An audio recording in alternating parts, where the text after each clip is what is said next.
আল্লাহ আমার রব, এই রবি আমার সব।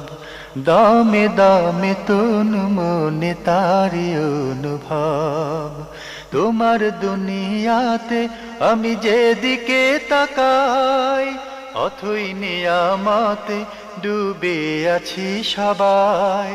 পাক পাখালির গানে শুনি তসবি কলো রব, তসবি কলো রব। আল্লাহ আমার রব, এই রবি আমার। আসসালামু আলাইকুম, আলহামদুলিল্লাহ, আসসালাতু ওয়াসসালাম আলা রাসূলিল্লাহ। প্রিয় দর্শক, আপনারা যারা দেশে আছেন প্রবাসে, সবাইকে জানাই অনেক অনেক প্রীতি ও শুভেচ্ছা। শুরু হলো এনটিভি আয়োজিত এবং লাভেল নিবেদিত অনুষ্ঠান আপনার জিজ্ঞাসা। আপনাদের সাথে আছে আমি জয়নুল আবেদিন আজাদ, আর আপনাদের মনে জায়গা প্রশ্নের জিজ্ঞাসার জবাব দিচ্ছেন বিশিষ্ট আলেম ডক্টর মোহাম্মদ সাইফুল্লাহ। আসসালামু আলাইকুম ওরহমতুল্লাহি ওবারাকাতুহু। প্রিয় দর্শক, চলুন তাহলে জিজ্ঞাসার জগতে। শুরুতে একটি ইমেল পাঠিয়েছেন কামাল হোসেন, লিখেছেন, আমার বয়স 40। আমি আগে কোরআন মাজিদ পড়তে পারিনি। কিছুদিন আগে এক কোরআনে হাফেজের কাছে 3-4 মাসের মধ্যে কোরআন পড়া শিখি। এখন মাঝে মাঝে পড়তে গেলে আটকিয়ে যাই। এই জন্য কি আমার গুনাহ হবে? আর কোরআনের সেজদার পরও দেখি আরও এভাবে সেজদা লেখা আছে, এগুলো কোনো নাম্বার নেই। এগুলোতে কি আমাকে সেজদা করতে হবে? ধন্যবাদ, আপনাকে গুরুত্বপূর্ণ প্রশ্ন করেছেন। কোরআনে কারীম জনৈক হাফেজের কাছ থেকে শিখতে পেরেছেন বা শিখেছেন, শেখার চেষ্টা করেছেন। তো এখন মাঝে মাঝে আপনি আটকে যান, তাহলে কি গুনাহ হবে? না, গুনাহ তো হবেই না। মান করা আল কোরআন ও ইয়াতাআতা ফীহি, রাসূলুল্লাহ সাল্লাল্লাহু আলাইহি ওয়াসাল্লাম বলে, যে ব্যক্তি কোরআন তেলাওয়াত করলো কিন্তু কোরআন মধ্যে আটকে গেল, মানে চেষ্টা করলো উচ্চারণ করতে পারছে না, এভাবে হলো, ফালাহু আজরান, সে 2টা সওয়াব পাবে। সে সওয়াব বেশি পাবে। একটা হচ্ছে সে কষ্টের জন্য পাবে, কারণ এই যে আটকে গিয়েছে, চেষ্টা করতেছে, উদ্ধার করতে এটা তো পারছে না। মাতৃভাষা না তো। জি। আর 2 নম্বর হচ্ছে যে ব্যক্তি তেলাওয়াতও করেছে, সুতরাং আপনি তেলাওয়াত অব্যাহত রাখুন, 1। 2 নম্বর হচ্ছে আপনি যে সমস্ত জায়গায় আটকে যাচ্ছেন, আমার মনে হচ্ছে যেন আপনি ভালো করে শিখতে পারেন নাই, আপনি আরেকটু সময় দিন। আপনি তো দুনিয়ার সব কাজের জন্যই সময় দিচ্ছেন, ঠিক না? সব কাজের জন্যই আমরা সময় দেই, কাজটা ভালো করে জানার জন্য। তো কোরআন কারীম তেলাওয়াতের জন্য কেন আপনি আরেকটু সময় দেবেন না? হয়তো হতে পারে যে আপনি এক মাস বা 2 মাস সময় দিলে আপনি একেবারেই ফ্লুয়েন্টলি, মানে কোনো ধরনের বাধা ছাড়াই, তা ছাড়াই, মানে উচ্চারণ সুন্দরভাবে ক্লিয়ার করতে পারবেন। এজন্য আমি অনুরোধ করব, মানে আপনি আরও 1 মাস বা 2 মাস সময় দিন, যাতে করে আপনি আল্লাহর কিতাবের তেলাওয়াতের ব্যাপারে নিশ্চিত হতে পারেন, আর যাতে আপনার ভুল না হয়। কারণ এখন আপনার একটা ব্যক্তিগতভাবে একটা আশঙ্কা অথবা চিন্তা থেকে যাচ্ছে যে আমার ভুল হচ্ছে কিনা, আপনি কনফার্ম আটকে যাচ্ছেন। হ্যাঁ, সেটা আপনার থাকবে না যদি আপনি আরেকটু সময় দেন। এরপরে সিজদার আয়াতগুলো একটু যে কোনো একজন ব্যক্তির মাধ্যমেই, ওই হাফেজের মাধ্যমেই চিহ্নিত করে নিন। সিজদার আয়াতের মধ্যে আরও সিজদা লেখা আছে, বেশি না তো? না, সিজদা 14টা, মানে ইখতিলাফ রয়েছে শাফি মাযহাবের মধ্যে 15টা, টোটাল 15টা আয়াত, এবং নির্দিষ্ট করা আছে কোনটা সিজদার আয়াত, এটা চিহ্নিত করে নিলেই যথেষ্ট। এটা আপনার যে মুসহাফ আছে, আপনার যে কোরআনে কারীমের মুসহাফ আছে, সেই মুসহাফের মধ্যে, সেই কপির মধ্যে আপনি চিহ্নিত করে নিতে পারেন যে কোনো একজন আলেমকে দিয়ে, তাহলে আর আপনার এ নিয়ে দুশ্চিন্তার কোনো কারণ নেই। আর সিজদার আয়াতের শেষে সিজদা লেখা থাকে, সিজদাটা আগে লেখা থাকে না। খেয়াল রাখতে হবে যে আয়াতের শেষে, শেষ জায়গাটুকুতে সিজদা লেখা থাকে। আমি জানি না বাকি আপনি কোন মুসহাফের অনুসরণ করছেন, কারণ বাংলা ভাষায় এখন অনেকগুলো মুসহাফ নতুন করে প্রকাশ করা হচ্ছে, যেগুলো আগের মুসহাফ থেকে এখন নতুন করে আরেকটু প্রিন্টিং এবং কাগজপত্র ছাপা, তারপরে গেট আপ, মেকআপ, এগুলো সুন্দর করেছে। তো এই জন্য হয়তো পার্থক্য হতে পারে। আর সেক্ষেত্রে একজন আলেমের কাছ থেকে সিজদার আয়াতগুলো দেখে নিন। কিন্তু কোনো কারণে যদি সিজদার আয়াত আপনার মিস হয়ে যায়, তাহলে আপনার গুনাহ হবে না ইনশাআল্লাহ তাআলা। আমরা জানলাম বিষয়গুলো সম্পর্কে। প্রিয় দর্শক, আমাদের হাতে আরও একটি ইমেল পাঠানো হয়েছে ঢাকার তালতলা থেকে। যিনি পাঠিয়েছেন নাম প্রকাশে অনিচ্ছুক, লিখেছেন, আমাদের দেশের মানুষ অবৈধভাবে বিদেশে চলে যাচ্ছে একটু সচ্ছলভাবে বেঁচে থাকার জন্য, বেশি টাকা আয় করার জন্য। নিজের জায়গা সম্পত্তি বেচে চলে যায়। তারা যেতে পারবে কিনা, বেঁচে থাকতে পারবে কিনা, এসব বিষয়ে চিন্তা না করেই চলে যায়। আমার প্রশ্ন হলো, এই যে অবৈধভাবে দেশ থেকে অন্য দেশে গিয়ে তারা টাকা আয় করেন, এই টাকাটা কি হারাম হবে না হালাল হবে? তার উপার্জন যদি হালাল সোর্স থেকে হয় তাহলে তার জন্য উপার্জনটুকু হালাল, উপার্জন হালাল। কিন্তু তার যেই অন্যান্য কাজ, যাওয়ার যে প্রক্রিয়া, অবৈধ প্রক্রিয়া, এগুলো সবটাই হারাম হবে। এগুলো মানে নিষিদ্ধ প্রক্রিয়া হবে বা অবৈধ প্রক্রিয়া হবে। এটা হারাম হবে না, এটা অবৈধ প্রক্রিয়া হবে। হারাম আর অবৈধের মধ্যে পার্থক্য আছে, সেটা হচ্ছে এই কাজটি জায়েজ, তার জন্য জায়েজ ছিল না, এই কাজটি জায়েজ ছিল না। কখনো কখনো হারামও হতে পারে, কখনো হারাম না হয় অন্য হুকুম আসতে পারে, মাকরুহ হতে পারে, অথবা শুধুমাত্র নাজায়েজ হতে পারে। শুধুমাত্র নাজায়েজ হচ্ছে কাজটা মানে ইসলাম পারমিটেড না, ভুল কাজ করেছে, তো এই জন্য হয়তো মানে এই ভুলের জন্য তাকে মানে ছোট গুনাহ হতে পারে। বাকি যদি তিনি উপার্জনের যে ক্ষেত্র আছে, যে কাজের মাধ্যমে তিনি উপার্জন করছেন, সেই কাজটা যদি হালাল হয়ে থাকে আর এর মাধ্যমে যদি তিনি ইনকাম করেন, তাহলে তার উপার্জনটুকু হালাল হবে। এখন এই ক্ষেত্রে কেউ যদি অবৈধ প্রক্রিয়া যায়, অবৈধ প্রক্রিয়া যাওয়াটা তার জন্য জায়েজ নয়, ইসলামী শরিয়ার লঙ্ঘন, না জায়েজ কাজ করেছেন। আমরা জানলাম স্পষ্টভাবে বিষয়টি সম্পর্কে। প্রিয় দর্শক আরও লিখেছেন, আমরা যেসব ধরনের হালাল খাবার খাই যা আল্লাহ তাআলার তরফ থেকে আমাদের জন্য নিয়ামত, কিন্তু এই নিয়ামত আমরা নষ্ট করে ফেলছি। যেমন বিয়ে, অফিসিয়াল কোনো অনুষ্ঠানে যে খাবার যার যতটুকু প্রয়োজন তা না করে অধিক করে প্লেট ভরে খাবার নিচ্ছি, কিন্তু খেতে না পারে খাবারগুলো ফেলে দেওয়া হলো। এখন আমার প্রশ্ন হলো, ইসলামে অপচয় বা রিজিক নষ্ট করার কথা আল্লাহ কিতাবে কি বলেছেন?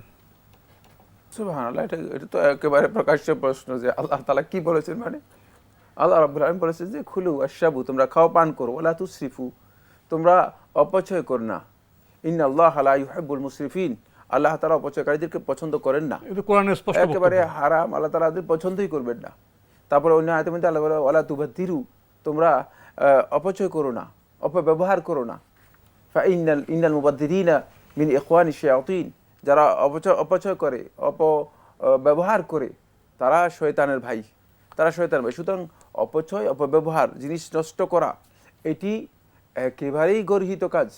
ইন্নাল্লাহ ইরতাদা লাকুম সালাসান ওয়া কারিহা লাকুম সালাসান, রাসূলুল্লাহ সাল্লাল্লাহু আলাইহি ওয়াসাল্লাম হাদিসের মধ্যে বলেন আল্লাহ তাআলা তোমাদের জন্য তিনটি জিনিস পছন্দ করেছেন, আর তিনটি জিনিসকে আল্লাহ তাআলা অপছন্দ করেছেন। তার মধ্যে একটি হচ্ছে ওয়া কারিহা লাকুম ইদাআতাল মাল, সম্পদ নষ্ট করা তোমাদের জন্য আল্লাহ তাআলা একেবারে ঘৃণা করেছেন, অপছন্দ করেছেন। এখানে অপছন্দ বলতে হারাম এর দিকে ইঙ্গিত করা হয়েছে। সুতরাং সম্পদ নিয়ামত নষ্ট করা, এর কোনো সুযোগ নেই। রাসূলুল্লাহ সাল্লাল্লাহু আলাইহি ওয়াসাল্লাম একদিন বাগানের মধ্যে প্রবেশ করলেন। আল্লাহ রাসূল সাল্লাল্লাহু আলাইহি ওয়াসাল্লাম বাগানের মধ্যে একটু ছায়ার মধ্যে বসলেন। সাহাবী আবু হুরায়রা বলেন যে আমরা রাসূলুল্লাহ সাল্লাল্লাহু আলাইহি ওয়াসাল্লামের সাথে ছিলাম, তা আমাদেরকে একটু খেজুর, সামান্য একটু খেজুর আর একটু পানি, আমাদেরকে একটু মানে কূপ থেকে ঠান্ডা পানি, আর কূপের পানি তো তখন মনে করেন এখন তার ফ্রিজের পানি হলেও সেটা হলেও মানে ঠান্ডা পানি, কূপের যতটুকু ঠান্ডা হয় আর কি, এই পানি রাসূলুল্লাহ সাল্লাল্লাহু আলাইহি ওয়াসাল্লামের কাছে দেওয়া হলো। রাসূলুল্লাহ একটু খেজুর খেলেন আর পানি পান করলেন। তারপর রাসূলুল্লাহ সাল্লাল্লাহু আলাইহি ওয়াসাল্লাম বললেন সুম্মা লা তুসআলুন্না ইয়াওমাইযিন আনিন নাঈম, অতঃপর অবশ্যই তোমাদের সবাইকে জিজ্ঞেস করা হবে কিয়ামতের দিন প্রত্যেকটি নিয়ামত সম্পর্কে। এই যে খেজুর আর পানি, এটা আল্লাহর নিয়ামত, প্রত্যেকটা নিয়ামত সম্পর্কে জিজ্ঞেস করা হবে। সুতরাং কোনো ব্যক্তি নিয়ামত নষ্ট করে তাহলে তার কি কি ক্ষতি হয়, শুধু দুইটা কথা বলবো, অনেক বিস্তারিত আলোচনা রয়েছে। এক নম্বর ক্ষতি হচ্ছে মানে আল্লাহ রাব্বুল আলামিন তার এই নিয়ামতকে ইউহাউইলুহা ইলা নিকমা, আল্লাহ রাব্বুল আলামিন নিয়ামত থেকে সেটাকে নেকমতে পরিণত করে দেন, শাস্তিতে পরিণত করে দেন। এটা আযাবের কারণ হয়, বুঝতে পেরেছেন? এই জন্য অনেক ব্যক্তির সম্পদ বেশি কিন্তু কষ্ট বেশি, আযাবে পরিণত হয়ে গেছে। সম্পদটা কিন্তু তার নিয়ামত ছিল, সেই নিয়ামতের অপব্যবহার করেছে, অথবা নিয়ামতের সাথে আল্লাহ রাব্বুল আলামিন নাফরমানি করার কারণে শুকরিয়া আদায় করে নাই, এই জন্য এটা নেকমাত, তার আল্লাহর পক্ষ থেকে এটা শাস্তিতে রূপান্তরিত হয়ে গেছে। নিয়ামত শাস্তিতে রূপান্তরিত হয়ে যাবে, খবরদার, তখন কত বড় ক্ষতিগ্রস্ত হয়ে যাবেন। দুই নম্বর বিষয় হচ্ছে যদি কোনো ব্যক্তি আল্লাহ রাব্বুল আলামিনের নিয়ামতকে সে কোনো না কোনোভাবে নষ্ট করে থাকে, তখন আল্লাহ সুবহানাহু ওয়া তাআলা ওই নিয়ামত এর শুকরিয়া আদায় না করার কারণে, কুফরি করার কারণে আল্লাহ রাব্বুল আলামিন তার নিয়ামতকে আল্লাহ তাআলা কমিয়ে দেন, আস্তে আস্তে করে সংকুচিত হয়। বহু পৃথিবীর অনেক মানুষ রয়েছে, অনেক অর্থ সম্পদের মালিক ছিল, ধনাঢ্য ব্যক্তিদের নাম করা ব্যক্তি ছিল, কিন্তু তাদের সন্তানরা ভিক্ষা করে খায়। এটা ইতিহাস থেকে প্রমাণিত সত্য।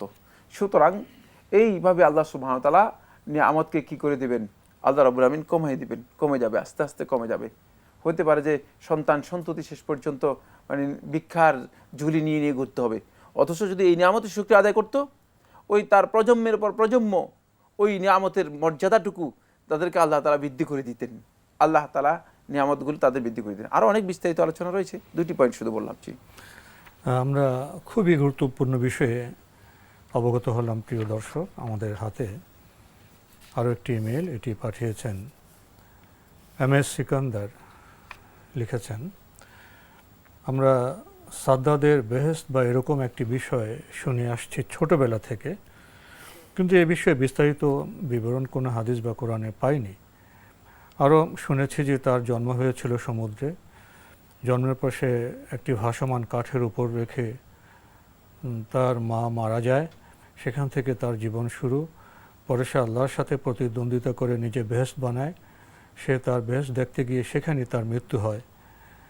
এই কাহিনীটি কি সঠিক? ধন্যবাদ আপনাকে। না, এর কোনো ভিত্তি নেই, একেবারে এই ভিত্তিহীন মানে মিথ্যা বক্তব্য, এর সামান্যতম কোনো অস্তিত্ব নেই। অনেকগুলো বিষয় আছে যেগুলো আমাদের সমাজের মধ্যে গল্পকার, কোসাস এবং ওয়াইজ যারা আছে, ওয়াজ শিল্পী যারা আছে না, মানে যারা এই কমেডি করতেছে, নাচ করতেছে, গান করতেছে, আজান দিচ্ছে, কতক্ষণ পর মানে অঙ্গভঙ্গি করতেছে, হরেক রকমের কাজ করতেছে, এই সমস্ত কমেডিবাজ যারা আছে তারাই মূলত এই কাজগুলো করে যাচ্ছে। মিথ্যাচার, দলিল ভিত্তিক কথা না, কোনো দলিল ভিত্তিক বিষয় নয়, মিথ্যাচার করে যাচ্ছে। জি, আমরা ভাই MS সিকান্দার আপনার ইমেল পড়ছিলাম, আপনি আরও লিখেছেন, একটি হাদিসে আছে রাসূলুল্লাহ সাল্লাল্লাহু আলাইহি ওয়াসাল্লাম বলেছেন, তোমরা বিতির সালাতকে মাগরিব সালাতের মতো করো না। এ বিষয়ে একটি হাদিসের রেফারেন্স পাওয়া যায় মুয়াত্তা মালিকের 1534 নম্বরের হাদিস, কিন্তু সেই নম্বরে দেখা যায় সেটি এই হাদিস নয়। এই হাদিসটি সঠিক রেফারেন্স দিলে খুশি হব। ধন্যবাদ। হাদিসটি মুয়াত্তা মালিকের প্রশ্নে আসে না, হাদিসটি আবু দাউদের মধ্যে রয়েছে, একেবারে সহিহ সনদে বর্ণিত হাদিস। শেখ মোহাম্মদ রাসূলুল্লাহ আলমী রহমতুল্লাহ সহি বলেছে, ওয়ালা তাশাব্বাহু বিসসালাতিল মাগরিব। হাদিসের নম্বর আপনি নাও মিলতে পারে, কারণ হাদিসের নম্বরগুলো পরবর্তী গ্রন্থে এক এক রকম। হাদিস কোনো মানে যারা হাদিসের তালিফ করেছেন, সংকলন করেছেন, অথবা হাদিসের কিতাবগুলো যারা গ্রন্থনা করেছেন, তারা কেউ হাদিসের নাম্বার ব্যবহার করেননি। হাদিসের নাম্বারগুলো পরবর্তীতে যারা হাদিসগুলো এখন বর্তমানে প্রকাশ করতেছে তারা নিজেরাই নাম্বার দিচ্ছে। নিজেরা নাম্বার দিতে গিয়ে তারা কিছু কিছু হাদিস আছে যে হাদিসগুলো নাম্বারিং হওয়ার কথা নয়, সেগুলোকে নাম্বার দিয়ে দিচ্ছে, কারণ হাদিসের জ্ঞান না থাকলে যা হয়। কারণ যারা এই সমস্ত কাজ করে থাকেন অধিকাংশ ওই পর্যায়ের আলেম নয়, যারা প্রকাশক ওই পর্যায়ের আলেম নয়। হ্যাঁ, ফলে দেখা গিয়েছে যেই হাদিসের নাম্বার হওয়ার কথা সেই হাদিসে তারা নাম্বার দিচ্ছে, আবার এক হাদিসের মধ্যে নাম্বার না হওয়ার কথা সেই হাদিসের মধ্যে নাম্বার দিয়ে দিচ্ছে। ফলে নাম্বারগুলো হাদিসের এইভাবে মিলাতে পারবেন না। আপনি মানে কিতাবুল সলাতুল ভিতরের যে অধ্যায় রয়েছে সেই অধ্যায়ের মধ্যে যাবেন, তাহলে আপনি অবশ্যই হাদিসটি পেয়ে যাবেন। সঠিক হাদিসটি সহিহ সনদ রয়েছে। ভাই আপনি আরও লিখেছেন, আমরা পবিত্র কোরআনে আল্লাহ শব্দের বানান এরকম পাই আল্লাহ, কিন্তু অনেক স্থানে আলিফের উপর খাড়া জবর ও লম্বা টান আছে, যেমন সূরা ইউনূসের 59 নম্বর আয়াতে 3টি আল্লাহ শব্দ আছে, এর দ্বিতীয়টি এভাবে লেখা আছে, এ বিষয়ে কিছু বলবেন? মানে উনি কি জানতে চেয়েছেন? আল্লাহর নানাভাবে বানান, খাড়া জবর আছে, লম্বা টান আছে আল্লাহর উপরে, আল্লাহ শব্দের উপরে খাড়া জবর আর লম্বা টানের। না, খাড়া জবর আমাদের এই তাজ কোম্পানি এই ভারতবর্ষে তারা যেই কোরআনে কারিমে যে মুসহাফটা তারা প্রকাশ করেছে তাজ কোম্পানি, ওই মুসহাফের মধ্যে তারা খাড়া জবর ব্যবহার করেছে। যেহেতু লফজুল জালালাহ আল্লাহ রাব্বুল আলামিনের নাম উচ্চারণের ক্ষেত্রে আল্লাহ তাআলার আজমতের জন্য, আল্লাহ রাব্বুল আলামিনের শ্রেষ্ঠত্ব বড়ত্বের দিকে ইঙ্গিত করার জন্য আল্লাহ এর মধ্যে একালিফ মধ্যে আসলি যেটাকে বলা হয় তাকে মধ্যে আসলি রয়েছে, আল্লাহ মধ্যে আসলি রয়েছে। তো এই মধ্যে আসলির দিকে ইঙ্গিত করার জন্য এখানে একটা উপরে খাড়া আলিফ দেওয়া হয় তাকে। এই খাড়া আলিফটুকু শুদ্ধ নয়, কারণ হচ্ছে এখানে খাড়া আলিফ যে কারণে মুসহাফের মধ্যে আসতো সেই কারণ এখানে নেই। এই জন্য মানে পরবর্তীতে যখন মুসহাফুল মদিনাতে এই বিষয় নিয়ে শুদ্ধ করা হয়েছে, মুসহাফুল মদিনাটাকে যখন নূতনভাবে প্রিন্ট করা হয়েছে এবং নূতনভাবে এর সমস্ত দিক পর্যালোচনা করা হয়েছে, মুসহাফে ওসমানির সাথে মিলানো হয়েছে, তখন যেহেতু এই হারাকাতগুলো কিন্তু মুসাফের মধ্যে ছিল না, এগুলো আরবি ভাষাই ছিল না, অনারবদের জন্য দেওয়া হয়েছে। যেহেতু আরবদের প্রয়োজন নেই, আরবরা এই হারকাতের কোনো প্রয়োজন নেই, আরবরা হারকাত ছাড়াই পড়তে পারে, তো অনারবদের জন্য দেওয়া হয়েছে, অন্যথা অনারবরা কোরআন শরীফ পড়তে পারবে না, এই জন্য দেওয়া হয়েছে। ফলে সেখানে খেয়াল করা হয়েছে সেটা হলো যেহেতু মিন হাইসুল লুগা ওয়াল ইমলা, ভাষার দিক থেকে অ্যাকর্ডিং টু ল্যাঙ্গুয়েজ, মানে ভাষার যেই ল্যাঙ্গুয়েজ আছে, তারপরে মিন হাইসুল ইমলা এবং অ্যাকর্ডিং টু প্রোনাউন্সিয়েশন, এর উচ্চারণগত দিক থেকে এই দুই জিনিস দিক থেকেই এখানে আলিফ আসবে না, এখানে আলিফের কোনো জায়গা নেই, আলিফের কোনো জায়গা নেই। সাওয়াউন কানাত মামদুদা অথবা মাকসুরা অথবা মুসাগগারা, ছোট হোক বড় হোক লম্বা হোক, কোনো আলিফ এখানে নেই, বা ভাষাগত দিক থেকে কোনো আলিফ এখানে নেই। ফলে এখানে তারা হারকাত দিয়েছেন, হারাকাতটা একটু বড় করে দিয়েছেন, ফাতহাটাকে বড় করে দিয়েছেন, এদিকে ইঙ্গিত করার জন্য যে এই ফাতহাটা মুশবাআ হবে, এটাকে বলা হয় থেকে ফাতহা মুশবাআ। এটা আমার মনে হয় সাধারণ মানুষের মানে আয়ত্তের বাইরে চলে যাবে, কারণ এটা কঠিন কথা। সেটা হলো মানে হারকাতকে যখন পরিপূর্ণ করা হয় তখন একালিফ উচ্চারণ হয়, হারকাতকে পরিপূর্ণ করা হলে একালিফ উচ্চারণ হয়। আর হারকাতটা শুধুমাত্র উচ্চারণ করলে সেটা হারকাতের টান হয় না কখনো, যেমন বা, আর বাটাকে যখন আমি ইশবা করব বা, তখন বা হবে। সুতরাং মানে এখানে ইশবা এর জন্য হারকাতটাকে কি করা হয়েছে, ইশবা করে দেওয়া হয়েছে, লম্বা করে দেওয়া হয়েছে। বাকি সাধারণ বিশেষ করে এই আমি বলছি অনারব যারা রয়েছে আমাদের এই অঞ্চলে মানুষদের জন্য উপরে খাড়া আলিফ দেওয়া হয়েছে, এর মধ্যে বোঝার জন্য শুধুমাত্র, কিন্তু মৌলিক ভুল হচ্ছে ওই জায়গায় যে এখানে খাড়া আলিফ হয় না, এখানে মানে ভাষাগত দিক থেকে খাড়া আলিফ হবে না। আমরা ভাষাতাত্ত্বিক কিছু বিষয়ে সংক্ষেপে আলোচনার চেষ্টা করলাম। আসলে এসব বিষয়ে আমাদের একটু সময় নিয়ে যারা এ বিষয়ে অভিজ্ঞ আলেম তাদের দ্বারস্থ হতে হবে।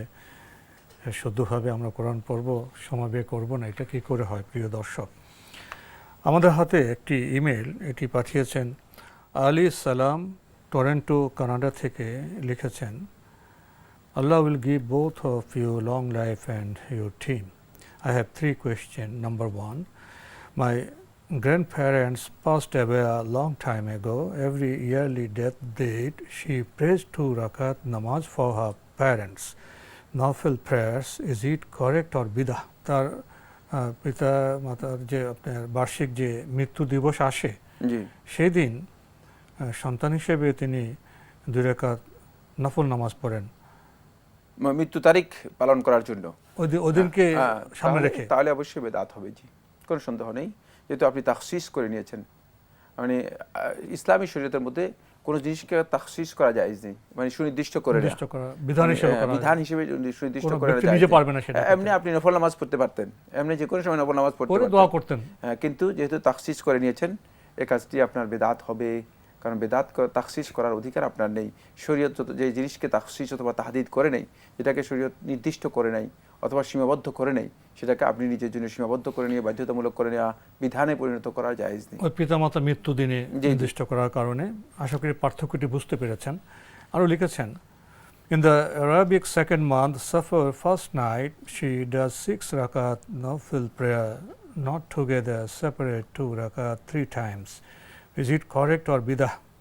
সফর মাসে কি করে থাকেন? আবার নির্দিষ্ট করলেন, আরবি সফর মাসের প্রথম রাতে উনি 6 রাকাত নফল নামাজ পড়েন, 2 রাকাত করে, আবার নির্দিষ্ট করলেন। তো এটা কি ঠিক আছে না বিদা? না, ঠিক থাকার তো কোনো সুযোগ নেই। এটা তিনি যদি নিজের জন্য এমনি কোনোদিন নির্দিষ্ট করে নিতেন তাহলে জায়েজ হতো, কিন্তু সফর মাসের কারণে, সফর মাসে কি আছে, ওই কারণে এই কাজটি শুদ্ধ হয়। মানে নিজে আর আমরা কেন নিজের জন্য কোনো বিধান রচনা করা যাবে না, আমরা কেন এগুলো করব? মানে উনি এটা যে কোনো দিন পড়তে পারি আমরা না, ইসলাম তো বিধান দেয়াই আছে, নফল নামাজ তো দেয়া আছে, নফল নামাজ কি সবগুলো পড়েছেন তিনি তো নফল সুন্নাহ নামাজগুলি যেগুলি নির্দিষ্ট করা আছে, বিধান দেওয়া আছে, আমরা সেগুলো জানি, সেগুলো পালন করার জন্য চেষ্টা করা দরকার। নিজে নতুন করে কিছু নির্মাণের দরকার নেই, না, নিজে আবিষ্কার করার, নিজে তৈরি করার কোনো কিছু প্রয়োজন নেই, সব ইসলামের মধ্যে রয়েছে, জেনে নেওয়ার জন্য চেষ্টা করুন। আমি বিনীতভাবে অনুরোধ করবো আপনাদের কাছে, সেটা হচ্ছে এই ইসলামের বিধানের বাইরে যাওয়ার কোনো দরকার নেই। মানে আমাদের যে সিলেবাস রয়েছে, এই সিলেবাস আপনি ফুলফিল করেন, সিলেবাসটা আপনি পূরণ করেন, আদায় করেন, সেখানে আমরা সীমিত সব পেয়ে যাবো। অথবা কোটি কোটি মুসলিম যদি প্রত্যেকে এরকম নতুন নতুন করেন, তাহলে তো আপনার নফলের নতুন নফলের ভারে তো মূল জিনিস হারিয়ে যাবে।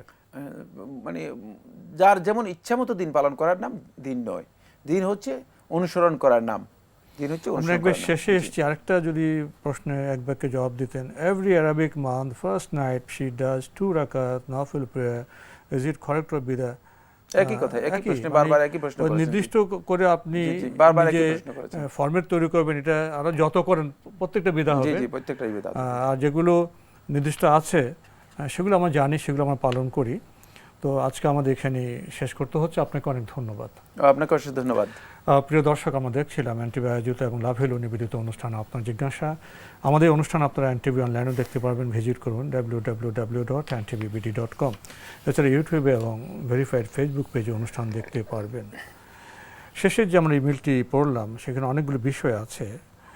আনন্দের বিষয় হলো সুদূর কানাডা টরন্টোতে গিয়েও আমরা দিন সম্পর্কে, ইসলাম সম্পর্কে জানার চেষ্টা করছি এবং আমাদের জানার অভাব আছে বলেই তো আমরা ভুল করছি এবং প্রশ্ন করি বলেই তো, জানার চেষ্টা করি বলেই তো আমরা ভুল জানতে পারছি এবং শুদ্ধ হওয়ার অবকাশ আমরা পাচ্ছি। আসুন আমরা সঠিক বিষয় জানার চেষ্টা করি, সময় ব্যয় করি। আল্লাহ আমাদের সাহায্য করবেন ইনশাআল্লাহ। চিঠি লিখুন, প্রশ্ন পাঠান আমাদের ঠিকানায়। পরিচালক আপনার জিজ্ঞাসা, এনটিভি, বিএসসি ভবন, 7ম তলা, 102 কাজী নজরুল ইসলাম এভিনিউ, কারওয়ান বাজার, ঢাকা 1215। ইমেল অ্যাড্রেস আপনার জিজ্ঞাসা @ntvbd.com। প্রিয় দর্শক, মহান আল্লাহ আমাদের সবাইকে নিরাপদে রাখুন, রাখুন শান্তিতে। আসসালামু আলাইকুম। আল্লাহ আমার রব, এই রবি আমার সব, দামে দামে তুন মনে তারি অনুভব। আল্লাহ আমার রব, এই রবি আমার সব।